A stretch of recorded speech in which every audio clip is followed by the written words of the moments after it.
Selon les statistiques de l'Organisation internationale du travail, le taux de chômage en Afrique en 2013 est de 10,3%. Première victime, les jeunes ayant moins de 30 ans. Ils représentent 60% de l'ensemble des sans-emploi africains. Une situation préoccupante qui fait aujourd'hui partie des priorités des gouvernements africains.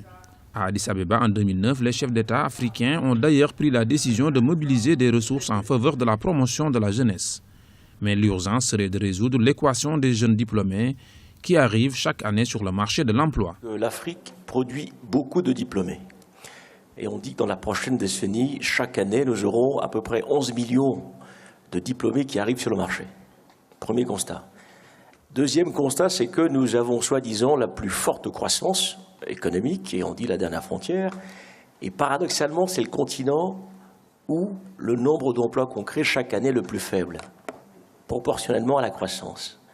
Et troisièmement, c'est le continent où on a un secteur privé qui était naissant il y a quelques années, qui aujourd'hui doit se confirmer, mais ne se transforme absolument pas en création d'un tissu économique extrêmement diversifié, avec des entreprises qui embauchent tous ces jeunes qui sortent des universités. Donc c'est vraiment le continent des paradoxes. Le continent semble donc faire face à un double défi, trouver rapidement les moyens de résorber à court terme le chômage qui frappe les jeunes en l'occurrence. Le deuxième défi est de redéfinir des systèmes éducatifs réellement authentiques qui fait face du développement réel du continent à la finalité de toute formation.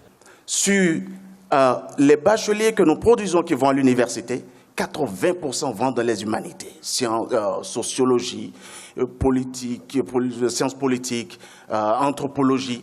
C'est pas mal, mais nous sommes à une période à laquelle il faut qu'on rééquilibre, sinon changer, inverser cette statistique, ces données statistiques. Et c'est très important. Pourquoi? Parce que les sciences mathématiques s'appliquent à tous les secteurs de la vie. On n'aurait jamais pu fournir aujourd'hui, développer en médecine les soins de cancer, la chimio adaptée, sans les équations aux dérivées partielles.